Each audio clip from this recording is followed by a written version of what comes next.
Yo soy Selena Altamirano y estamos de regreso en Sonora Noticias AM a través de la señal de Radio Sonora.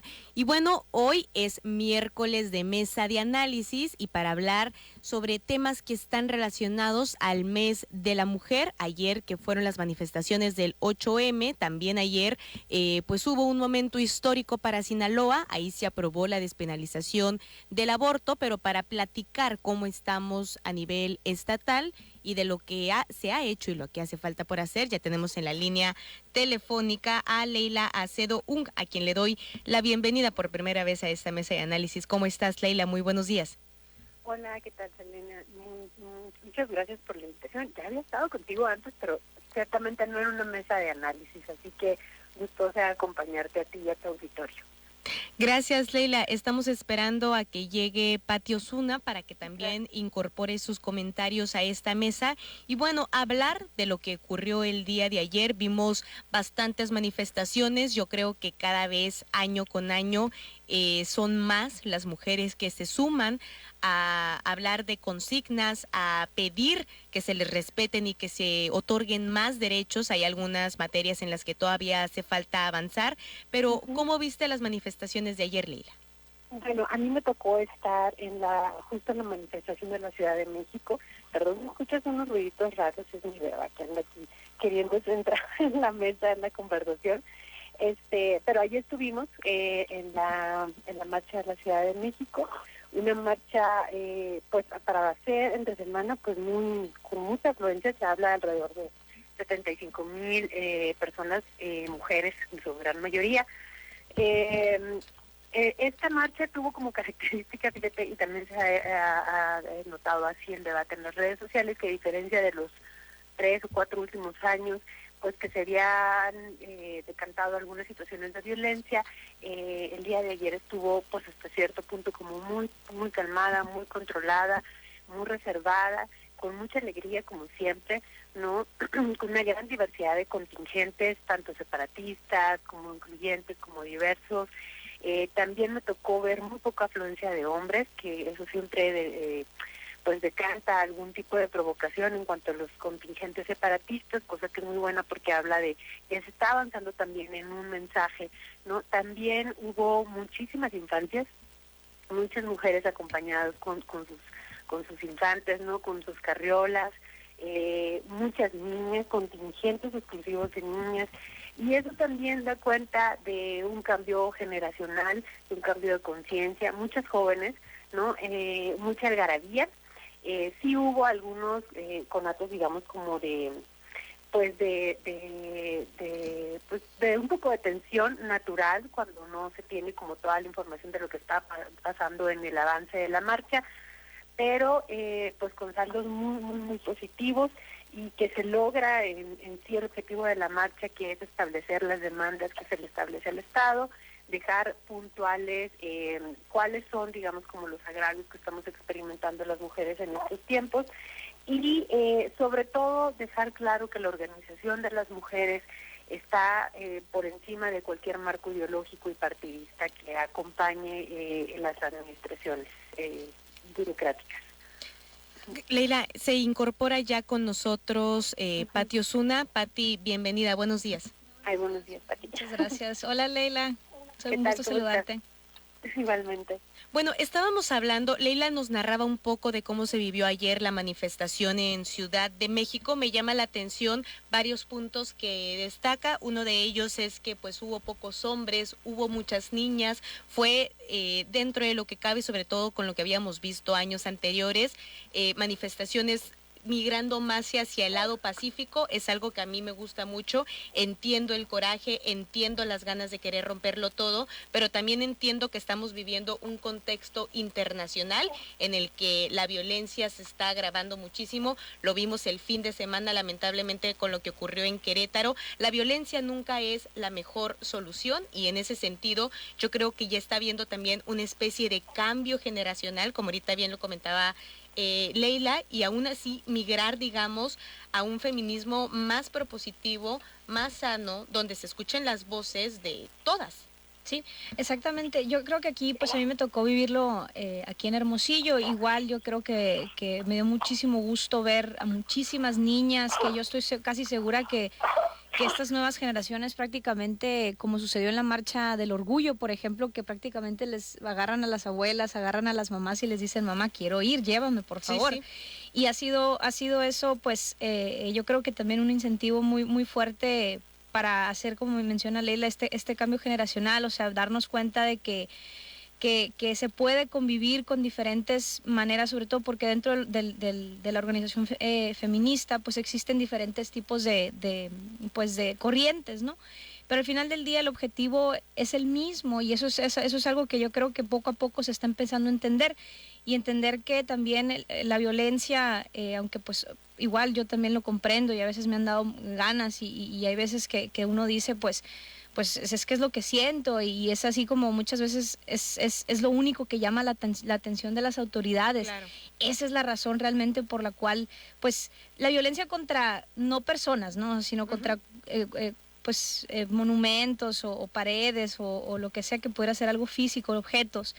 Y entendiendo también que no porque una persona esté en desacuerdo, que fue algo que sucedió mucho el año pasado, incluso mujeres se manifestaban en contra desacreditando completamente el movimiento feminista por 20 personas, 20 mujeres que decidan rayar las paredes. ¿Y por qué? O sea, pues es una manera de expresarse. Al final del día también claro.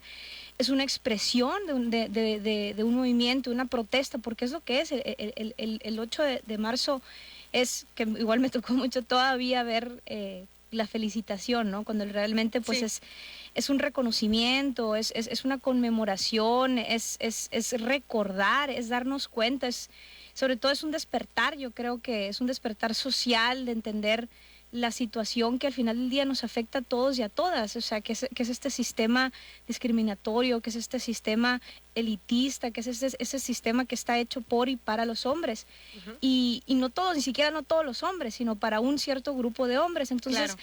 Todas y todos estamos viviendo de diferentes maneras, por supuesto, pero sufrimos a manos de este sistema creado para segregar, para excluir, para imponer ideologías e imponer incluso maneras de ser sobre otros grupos de personas. Y es este entendimiento de que estamos intentando romper con esos esquemas, estamos intentando avanzar económica, política y socialmente en todos estos aspectos. Y la unidad al final del día es la parte más importante que tenemos las mujeres en este movimiento. Necesitamos estar unidas porque al final del día todas vivimos un sistema, vivimos discriminación, vivimos acoso. Yo creo que no hay absolutamente ninguna mujer que pueda decir que no ha vivido algún tipo de acoso, algún tipo de abuso por parte de ciertas conductas de hombres que necesitan cambiar. Claro. Y en este aspecto yo considero, y me he dado cuenta en algunas pláticas que he tenido con por ejemplo, con sindicatos acerca del tema de género, me llama mucho la atención por qué no se está educando al hombre. O sea, se ha concentrado pues muchos de los esfuerzos nada más en pues este término de empoderamiento de la mujer, cuando estamos, o sea, la perpetuación de estas prácticas sucede en tanto hombres como mujeres. Claro. Entonces, el tema de la reeducar, o sea, reaprender básicamente, es reestructurar nuestros esquemas mentales, requiere un esfuerzo dirigido hacia los hombres, y creo que esa es una parte que se ha olvidado mucho de cómo podemos hacer para que los hombres tomen el lugar que les corresponde dentro de la sociedad como actores principales de prácticas discriminatorias, de prácticas de segregación, de exclusión, abusivas, de acoso. ¿Cómo pueden ellos transformar esas prácticas? ¿Cómo pueden ellos cambiar? ¿Cómo pueden reaprender lo que durante muchos años han continuado haciendo dentro de la sociedad, ¿no? Claro, y sobre todo si ya estamos hablando de un término de esta reestructura o reconstrucción del tejido social, es muy importante involucrar a todas las partes. En este caso, por ejemplo, volviendo al tema de las manifestaciones, a mí la verdad me da mucho orgullo que cada vez sean más las mujeres que se suman y que cada vez sean más orgánicas estas marchas. Y cuando hablo de orgánicas me refiero a que muchas mujeres durante mucho tiempo han tenido miedo incluso de utilizar la palabra o de considerarse a sí mismas como feministas. O sea, no sé si es algo de la fuerza de la palabra, quizá ha habido mucha estigma alrededor de la palabra. Es el darle, lo mismo por ejemplo sucede con el término lesbiana, por ejemplo, durante mucho tiempo se le daba una connotación negativa, pero no es porque sea una, o sea, no es una agresión. No es una agresión, no, para nada, ni es algo despectivo. Es una categoría y es una identificación personal hacia un grupo, o sea, un grupo específico, pero no es una connotación negativa, pero realmente pues obviamente era por este tema de también sobre todo pues el decir, pues eres feminista, eres tal y tal y tal, ¿no? O sea, querer encasillar al final del día cuando no entendemos que ser feminista tiene muchísimas vertientes, ¿no? Claro. Leila, ¿cómo ves este tema? Creo que también tiene que ver con el uso de los medios de comunicación, y no estoy hablando propiamente de los usos tradicionales de los medios de comunicación, sino que también las redes sociales han facilitado que las nuevas generaciones interpelen a las otras generaciones. Cada día vemos como que es más común que a las afluencias de estas marchas o cualquier otra manifestación acudan madres con sus hijas, ¿no? Y o con las abuelas. También me tocó ver a personas pues de mayor edad o que acudían en conjunto. Y creo que esto es importante porque da cuenta de que se está creando un diálogo intergeneracional que permite quitar también la estigmatización, que se discuta no solamente en las mesas de familia, sino también en las universidades este tipo de temáticas. Creo que da, o que ha permitido precisamente quitar ese tipo de estigmas, ¿no? Y no hablo propiamente a los medios de comunicación porque ya hemos tenido como muchas, pues digamos, desafortunados encuentros, ¿no? En donde se ha señalado a estos grupos como feministas, ¿no? Entonces, creo que ha sido la diversidad de espacios lo que ha permitido, digamos, impulsar en un momento dado un cambio cultural, ¿no? Hacia otro tipo de temáticas. También quería resaltar esto que comentaba ahorita Pati, que me parece muy importante, el hecho de que, a diferencia de lo que experimentó la sociedad mexicana este fin de semana, que creo que a muchísimos pues nos entristeció, nos replanteó muchas cosas, ¿no? La marcha y la mayoría de las marchas, cuando tienen connotos de violencia, son dirigidos específicamente a espacios físicos.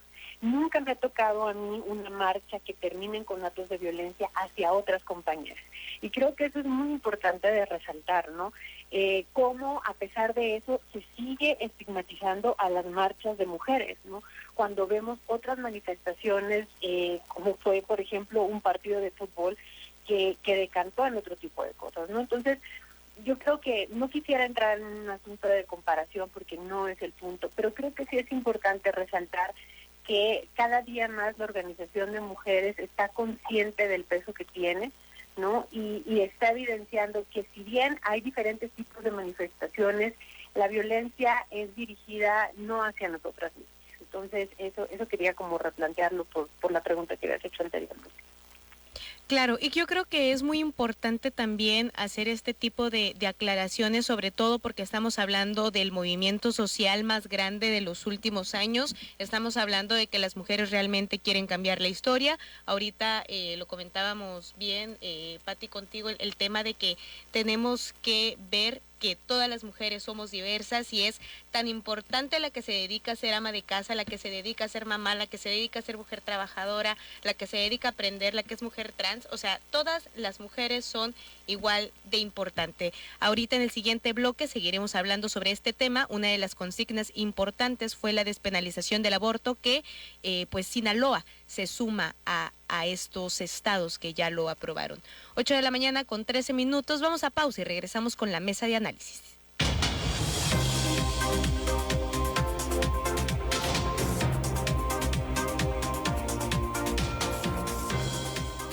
Estamos de regreso con la mesa de análisis en Sonora Noticias AM, ahora con Patricia Osuna y Leida Acedo, quien está con nosotros vía remota desde la Ciudad de México, analizando varios temas que sucedieron ayer en el 8M. Por un lado, ya hablamos de las manifestaciones, de las diversas marchas que hubo a lo largo y ancho del país. Otro tema del cual se habló bastante es que Sinaloa se convirtió en la 7ª ciudad del país en despenalizar el aborto y legalizarlo de alguna manera el aborto, porque ya se sientan las bases en el Congreso local.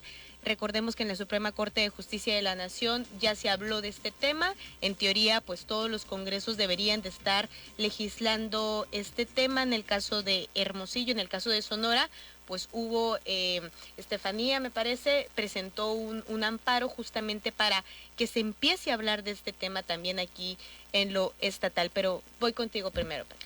Sí, bueno, el tema de Sinaloa, pues yo creo que es felicitar a las feministas de aquella entidad porque es un avance tremendo, sobre todo porque está muy cerca ya estamos muy cerca de Sonora. Y una idiosincrasia muy similar. Exactamente, una cultura social, o sea, socialmente la cultura es muy similar a Sonora, entonces ahí ya sí completamente inválido el tema de Sonora no está preparada, ¿no? Bueno, recordemos que fuimos hermanos, o sea, cuando estaba el estado de Occidente, pues era Sonora y Sinaloa. Exactamente, entonces realmente todo, o sea, las similitudes que tiene Sonora con Sinaloa son tremendas, son históricas, y ya eso para nosotros debe servir como, aparte de todo lo que ya se ha planteado por parte de, tanto en temas de salud pública como en temas de justicia, que se ha planteado que el aborto debe de ser regularizado, debe estar despenalizado, sobre todo porque pues aquí en Sonora sigue siendo penalizado, aunque no hay realmente un tema de, o sea, si tú te fijas en transparencia, por ejemplo, no hay casos de recientes de que se realmente se proceda legalmente, ¿no? Porque aquí no se practica, o sea, legalmente, ¿no? Entonces, desde ahí, aunque creo que incluso con Leila me tocó platicar alguna vez en un foro acerca de que existe una normativa federal, existe una normativa porque es un tema de salud pública y eso es algo que tenemos que entender. Es un tema de salud pública. Los abortos inducidos existen, aunque no estén... Pues es la 5ª causa de muerte de las mujeres en México. Te habla de que las mujeres ya están abortando, no es que si les vas a dar permiso, ¿no? Exactamente, sobre todo en un tema, cuando hablamos de contextos socioeconómicos diversos, por ejemplo, ahí es donde entra mucho el argumento de, bueno, o sea, el aborto lo realizan legalmente, van personas, o sea, las mujeres que tienen la capacidad económica van y lo realizan en Ciudad de México, pero ¿qué pasa con todas las mujeres que son la mayoría, que no tienen acceso ni siquiera a un servicio de salud digno? Que es desde ahí empieza el problema. En América Latina y en el Caribe, por cada 100,000 abortos bajo condiciones inseguras, 66 más o menos mujeres mueren por esta causa. Yo creo que tenemos que entender que el tema del aborto, el tema tanto de la sexualidad como de los derechos reproductivos han sido históricamente uno de los controles sociales más fuertes que hemos tenido por parte, en su momento, del Estado y de la Iglesia, y en este momento pues sigue habiendo obviamente un estira y afloja por parte de las instituciones católicas cristianas, pero específicamente en el tema del Estado sigue siendo un control social y ha sido una continuidad que se le ha dado en este tema de negársele a la mujer un derecho que es un derecho constitucional, porque es el derecho a la libertad física, porque claro, es un derecho humano tener la libertad de nuestro propio cuerpo. Y en ese sentido, pues es importante cuestionarnos o volver a plantearnos por qué se ha enfocado tanto la política hacia el control de las mujeres, ¿no? Sí. Porque realmente el cuerpo de la mujer, por su naturaleza gestante, por la naturaleza de dar vida, ha sido objeto de estudio y ha sido objeto de control por parte de muchas instituciones históricamente, ¿no? O sea, estoy hablando no solamente en México, en el mundo ha sido esta manera de Claro, actuar, ¿no? y es algo que no solamente están pidiendo las mujeres mexicanas, es algo también que ya se ha aprobado en algunos países, otros no, otros incluso han avanzado menos que México, pero justamente para hablar de este tema, ¿cuál es tu opinión, Leila? Sí, también ha habido grandes retrocesos, y eso hay que decirlo, ¿no? Como en Estados Unidos, en donde hubo una avanzada, digamos, en algunas confederaciones o estados, entidades federativas, ya ves que la composición es muy distinta a la de México, en donde hubo avances durante muchísimos años y sobre todo en los últimos 3 o 4 años hemos visto un retroceso en cuanto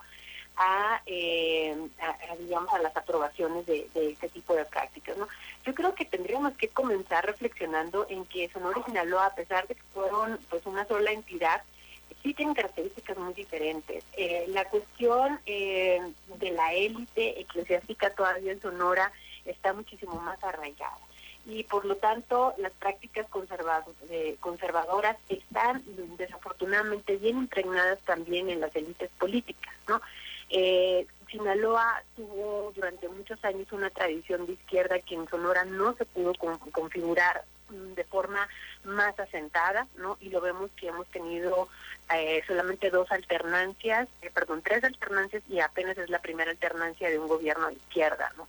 Entonces creo que sí hay matices que todavía nos ponen a nosotras en un estado, digamos, en jaque, y la muestra está que Baja California, pues ya en Baja California y Sinaloa fueron y han sido estados que han ido más en avanzada en cuanto al matrimonio igualitario y también en cuanto al derecho a decidir de sus mujeres. No nos quedamos ahí como un estado, como un oasis ahí de estado conservador en ciertos agenda de avance de derechos, ¿no? Entonces, la pregunta sería ¿por qué y qué estamos esperando? ¿No? Afortunadamente, como bien comentaban ahorita por aquí, el día de ayer la abogada Jessica Estefanía Román interpuso un amparo precisamente para que el Congreso del Estado discuta esta iniciativa. Esto en razón precisamente de que la Suprema Corte ya señaló y dijo que pues es anticonstitucional este derecho, ¿no? Desafortunadamente nosotros sabemos que existen varias vías para poder avanzar, digamos, en esta reforma. Ha habido 2 vías específicas que se han utilizado en los últimos años en estos 7 estados en donde ya existe la aprobación de la interrupción legal del embarazo y que tiene que ver precisamente con las reformas que se establecen a partir de una iniciativa por parte del Congreso de la Unión o a través de la ruta jurisdiccional que es por medio de los amparos, como fue en el estado de Coahuila, que fue un ejercicio, un ejemplo que podría repetirse en el caso de Sonora, en el caso de que el amparo de la abogada Román avance, ¿no?